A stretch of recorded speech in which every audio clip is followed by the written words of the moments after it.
Neplodnost je težava sodobnega časa, a se o njej še vedno premalo govori. Zato sem toliko bolj hvaležna, da je o neplodnosti in o umetni oploditvi za žensko klepetalnico spregovorila Helena. Danes, ko te gledam, verjetno še sama si malo presenečena nad tem, da si že drugič v bistvu noseča, ker Ja. pot do sem ni bila ravno lahka. Ne. Daj povej mi, kako se je tebi začela v bistvu ta neplodnost pravzaprav? Ja, v bistvu z možem sva se dobrega pol leta po poroki pol počasi odločila, da bi bil čas za naraščaj. Sicer jaz sem bila stara 30 let, no, ampak mož je malo starejši tudi od mene in sva se odločila, da bi bil čas. Potem sva 1 leto poskušala naravno, tako kot na začetku seveda vsi, pa ni uspelo. S tem, da jaz sem že zaradi družinske zgodovine že malo imela v glavi to možnost, da bi tudi lahko bile kakšne težave. Tako da že po 3-4 mesecih, pol leta, ko ni uspelo, se mi je začelo počasi dozdevati, da bo mogoče kaj resnejšega, kar bo tudi zahtevalo zdravljenje. Pa sem pa kar, ko je minilo 1 leto, šla h ginekologu, mi je dal pregledati hormone, je bilo sicer vse v redu, poskušali smo najprej s temi tabletami Femara oziroma Clomid, pa se tudi v parih mesecih ni zgodilo nič. Pol sva bila pa napotena v ambulanto za zdravljenje neplodnosti. Tam so možu naredili spermiogram, so bili malo slabši rezultati, ne nič alarmantnega, ampak pač malo slabše. In sva predvidevala, da bova šla v IVF postopek umetne oploditve v Sloveniji.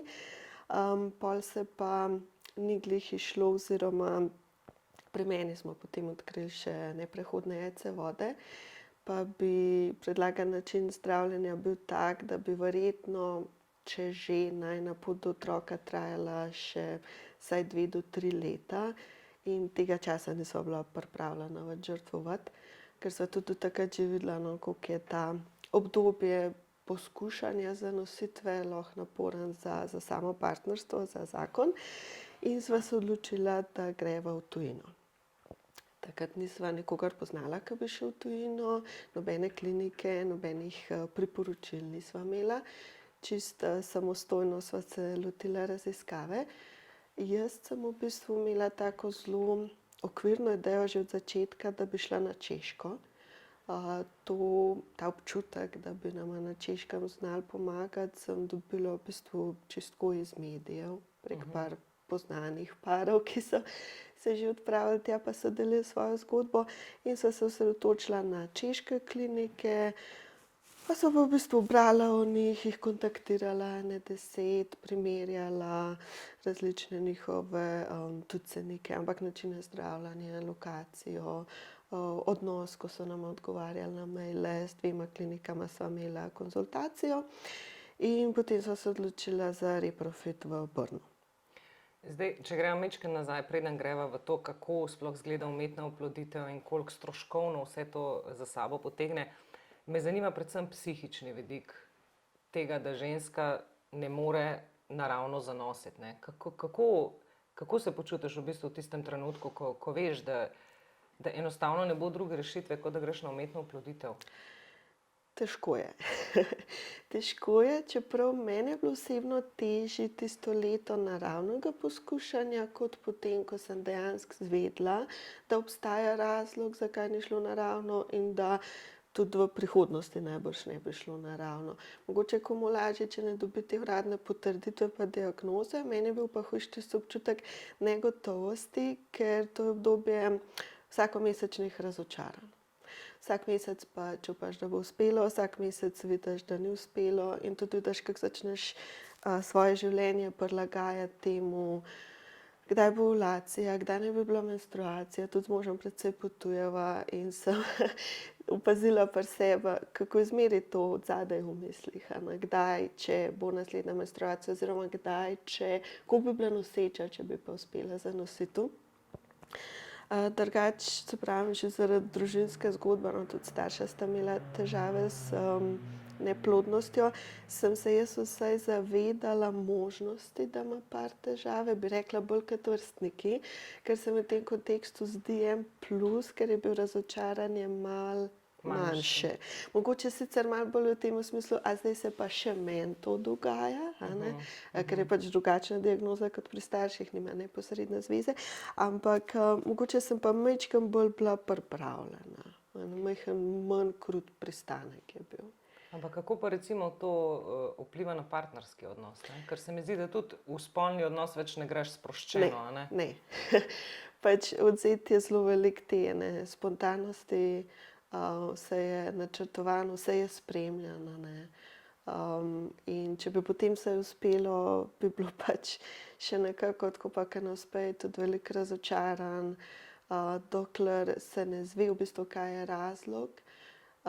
Se mi zdi, da tudi vsak partner krivi sebe, še bolj kot potem, ko mogoče zveš, da ja, je v tebi razlog. Tako da, mislim, to leto je bilo res še dodatno težko, ker je pa kar nekaj mojih prijateljic po tem letu zanosilo. Naravno, pa dve res tako v prvem mesecu, tudi recimo prijateljice, ki niso sploh razmišljale, da bi imele otrok. In je prišlo do točke, ko enkrat je bilo res tako, da 3 zaporedni klici s prijateljicami so bili taki, da so mi razkrile nosečnost.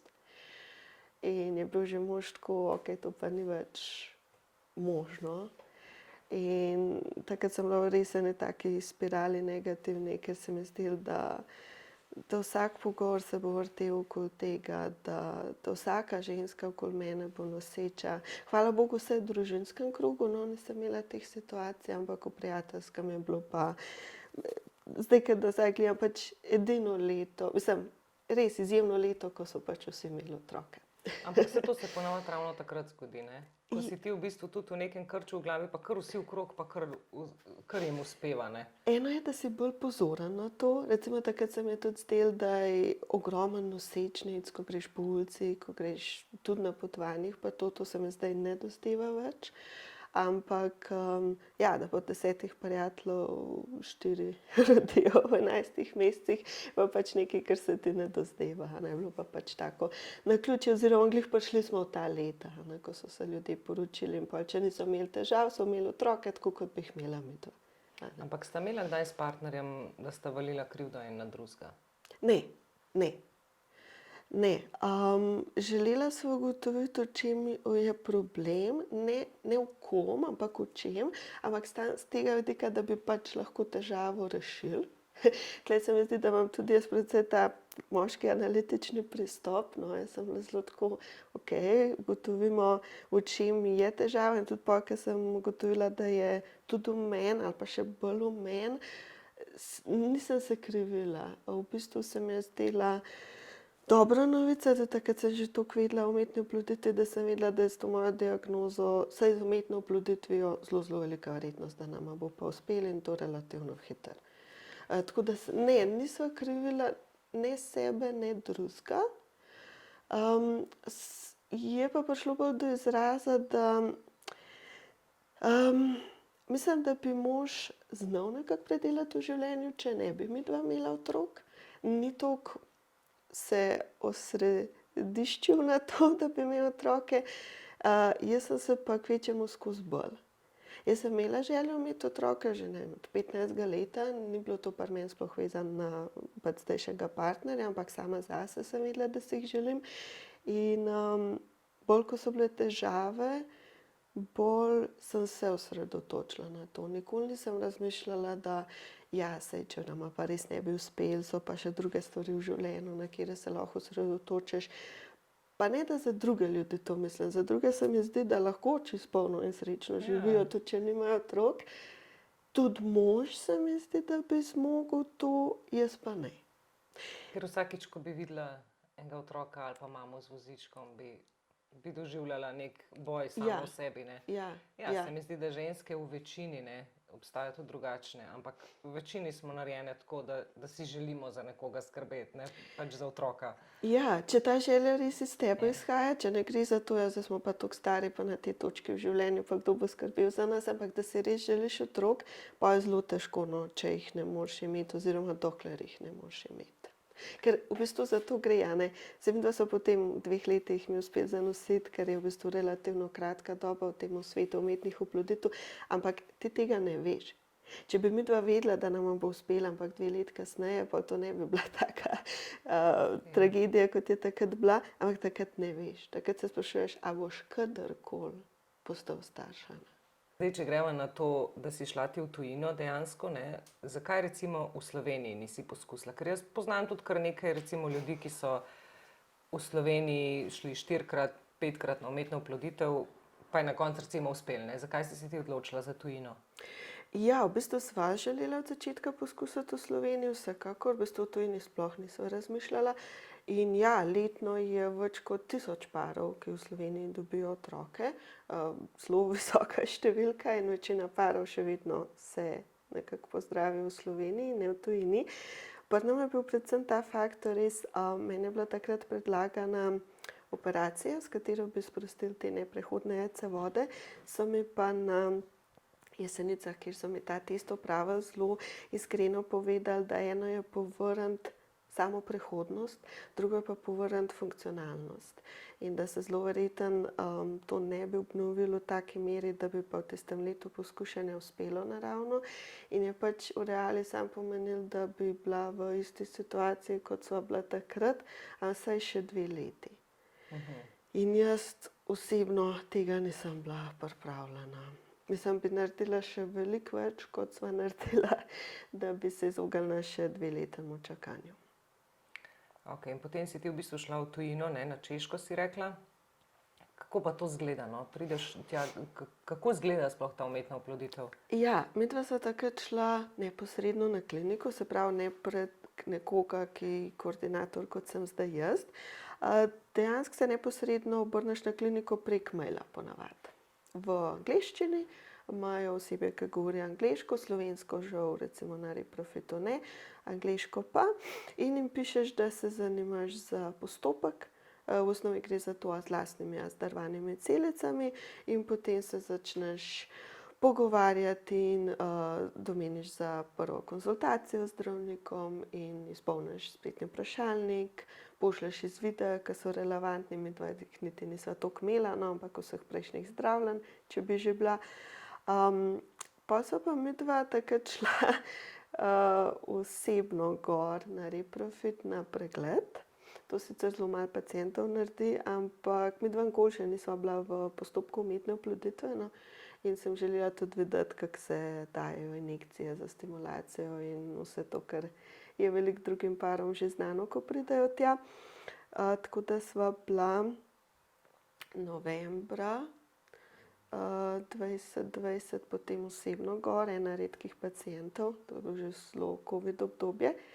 Potem januarja 2021 sva pa imela dejansko IVF, to stimulacijo in tem bivanjem na Češko.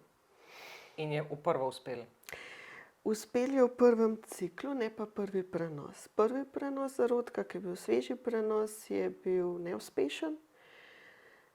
In čeprav sem vedela, da veliko prenosov ne uspe in je to čisto statistično pričakovano in je veliko žensk, ki imajo tudi, ne vem, 5 ali pa več neuspešnih prenosov, je mene takrat kar potrl, ker je tudi fizično, tudi tako hormonsko, je kar precej naporen. Takrat, ko jemlješ te injekcije za stimulacijo, so te doze hormonov, ker morajo biti, drugače ne prideš do želenega rezultata, so pač res velike doze in tudi psihično nimaš glih običajnega meseca, no, ampak je malo bolj čustveno vse skupaj. In potem, ko ni uspel, je tudi fizično malo hujše kot običajna menstruacija, pa tudi psihično, ja, ko sva se pa vrnila s Češke in pol nisem bila noseča. Je to, se mi zdi, da na žensko to, sploh na tisto, ki si res želi imeti otroke, zelo, zelo vpliva, ne. Marsikatera pade tudi v kakšne pol težke depresije, a ne. Ker to se nam vsem zdi nekaj naravenega, ne. Čeprav je neplodnosti vedno več, se nam zdi vseeno, da je ta cikel kar zelo naraven, a ne. Pač imaš spolni odnos, zanosiš, imaš otroka in tako, a ne. In se mi zdi, da iz tega vidika potem se ženska dostikrat vpraša, kaj je narobe z mano, zakaj se to meni dogaja, ne? Ja, midva sva imela sicer kar srečo, da nisva imela tega pritiska s strani družine.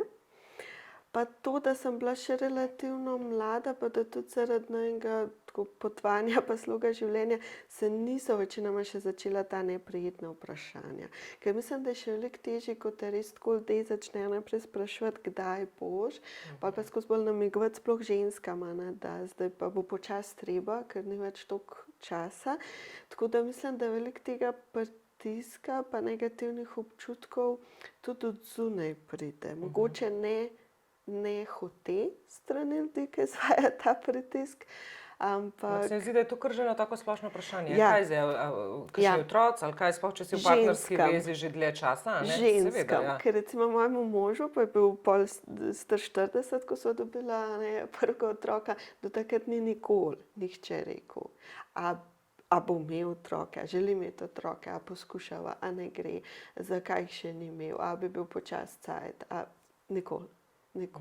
Ženskam pa skozi. Ja, jaz sem pa že takrat, parkrat sem pa res, ampak v bistvu od bežnih znancev dobila opazko. Enkrat mi je nekdo rekel, zakaj bi se človek poročil, če ne zato, da bi imel otroke, a ne, in kako da jih v prvem letu še nimava. Ja, mislim, da se ženskam precej hitreje ljudje dovolijo komentirati, ja. Čeprav je to zelo en tak velik poseg v zasebnost, čisto iskreno, ne? Ogromen. Nekateri se odločijo, da ne bodo imeli. Saj to. Najhujša stvar pa je, da nekomu rečeš, ne, kaj zdaj, boš imel otroka, pa nazadnje se že trudita nekaj časa, pa ne morata, ne. Se mi zdi, da tukaj pa potem sploh psihično za žensko še toliko težje. Ja, eno je, da ne moreš imeti otrok, drugo je, da se dejansko lahko, v nasprotju s prepričanjem nekaterih žensk ali pa par odloči, da ne bo imel otrok. Tretja skupina, ki se mi pa zdi, da je tudi velikokrat čisto prezrt, je pa, da se ljudje, ne iz ene osnovne želje, ampak odločijo ne imeti otrok ali zaradi svojih zdravstvenih težav, ne z neplodnostjo, ampak čim kroničnim, ki napreduje recimo, ali pa zaradi finančnih, prostorskih, vidikov, se pravi, da gre v bistvu za njihovo odločitev, ampak vseeno težko odločitev. In vse te skupine ljudi so pač prezrte in Se mi zdi, da bi to vršene vprašanje vesti. mogli v družbi ukiniti. Vsekakor, Ne? vsekakor. Kdaj boš pa ti imel Ja, otroke? in jaz sem pa zelo pazila, že prej, no res sem se tega zavedala, da tega pa nikoli nikogar nisem vprašala. Zdaj, če ljudje sami o tem spregovorijo, pa sploh pa, ko si v tem, jaz zdaj dostikrat pri kom prepoznam kakšen znak, tako kakšen odziv vidiš, ali pa recimo jaz vem, kdaj je ženska v IVF postopku, ker pač veš, kdaj ima, ne vem, ultrazvoke, recimo za sodelavko bi zelo hitro ugotovila, da je verjetno na zdravljenju, ampak nikoli ne bi načenjala teh tem. Ko enkrat ti poveš, da imaš težave, pa to se ljudje sicer zelo odprejo in teh zgodb je ogromno in meni se zdaj redno dogaja, da večina ljudi, s katerimi govorim, že v krogu družine, recimo v krogu svojih ali pa partnerjevih sorojencev, imajo primer, kjer je nekdo se zdravil oziroma kjer je eno nečakal, zdaj pa IVF otrok. In to ti povejo, kot se ti odpreš. Ampak Se mi zdi, da je to tako v družbi še zmeraj zelo na nek način sramotno, ne?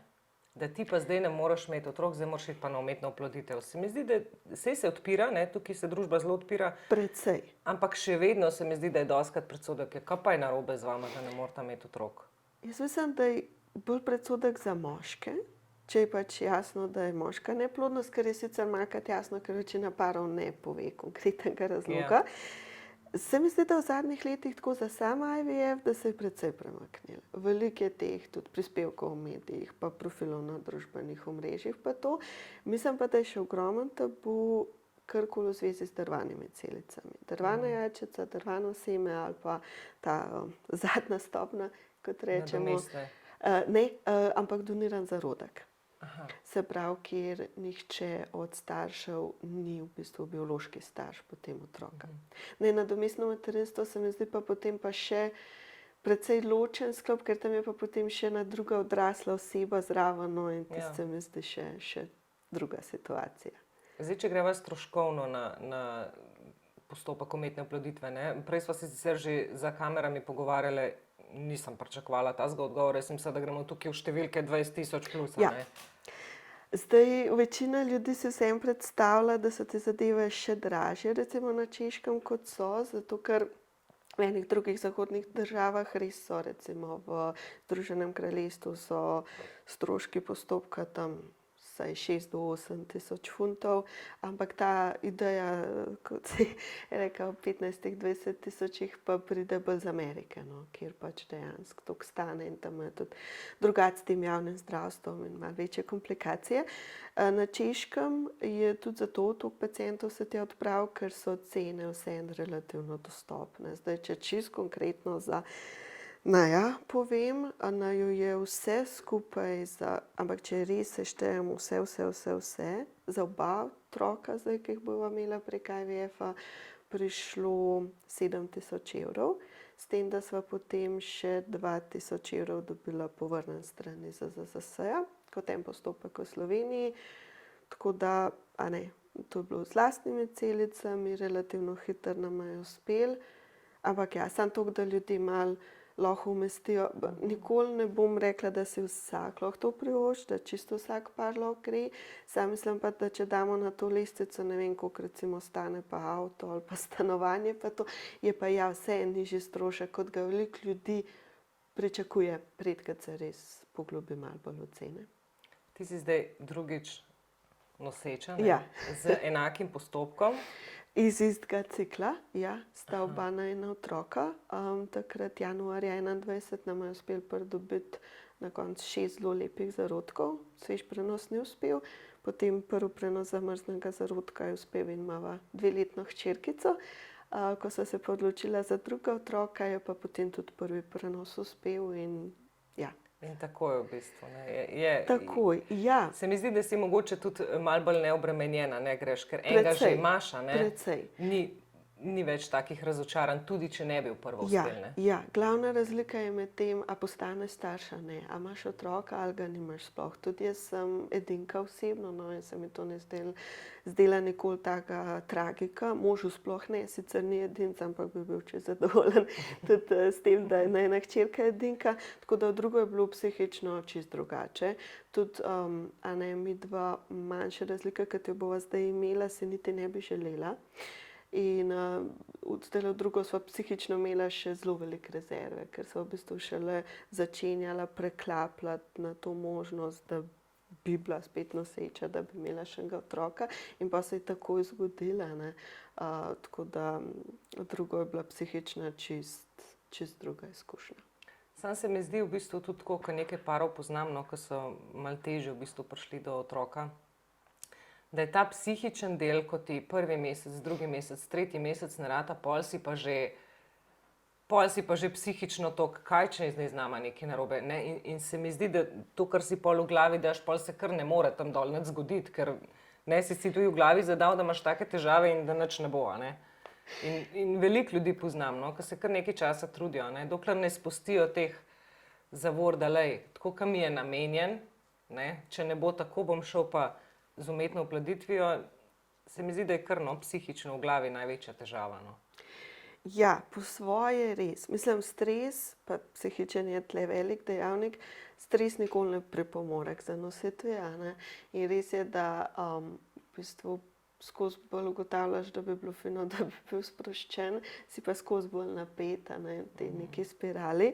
Po drugi strani pa sem kot koordinatorka pa majčkeno alergična na te izraze samo sprosta se pa bo uspelo, zato ker moramo vseeno ločiti, a je vzrok tak. Mislim, neplodnost v bistvu je spekter različnih diagnoz in so pari, kjer je plodnost samo zmanjšana, lahko celo samo malo zmanjšana, do parov, kjer pa vsaj pri enem ali pa pri obeh ni nobene možnosti za naravno zanositev.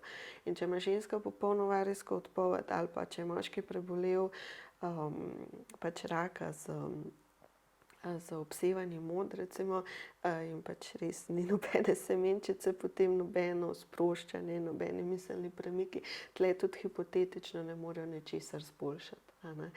In sicer ja, ker jaz parom pač svetujem, no, pa tudi tako, če gre za koga iz kroga znancev, Mislim, da ni fino biti v enem kroničnem stresu. Pa ne mislim glede zanositve, ampak eni ljudje so glede službe, predvsem v tem stalnem hitenju in predvsem temu občutku, da ne smeš manjkati. To sem začela skozi bolj opažati. Eni ljudje imajo zelo tak prepričanje, da ne vem, če jih ne bo v službo, bo kar se, mislim, svet podrl. Ne, da bi mislili, da so tako pomembni, ampak tak občutek dolžnosti imajo. In pri njih se mi pa včasih zdi, da se majčkeno s tem bremzajo. In jaz pa tudi zmeraj rečem, ja, ampak če bo zdravljenje uspel, boš 1 leto na porodniški. Še tako 1 leto odsotna. Ja. Tako da bolj, da zdaj preklopiš, ker v bistvu si želiš mislim, moraš se pa odločiti, ja, ali si, Kaj ti je prioriteta, ja, ali si ne? želiš, Tako je. ali si v bistvu sam sebe bremzaš na nek način. Ne? Tako da ja, na splošno moramo imeti nek čas v življenju, kamor bomo otroka umestili, ja, ker drugače je pa težko.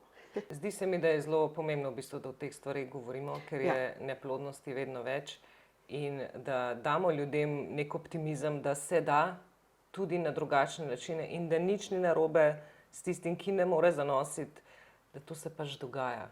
Ne? Se dogaja vsem lahko in vsem se lahko to zgodi. Tako da hvala ti za tale pogovor in za tvojo izkušnjo.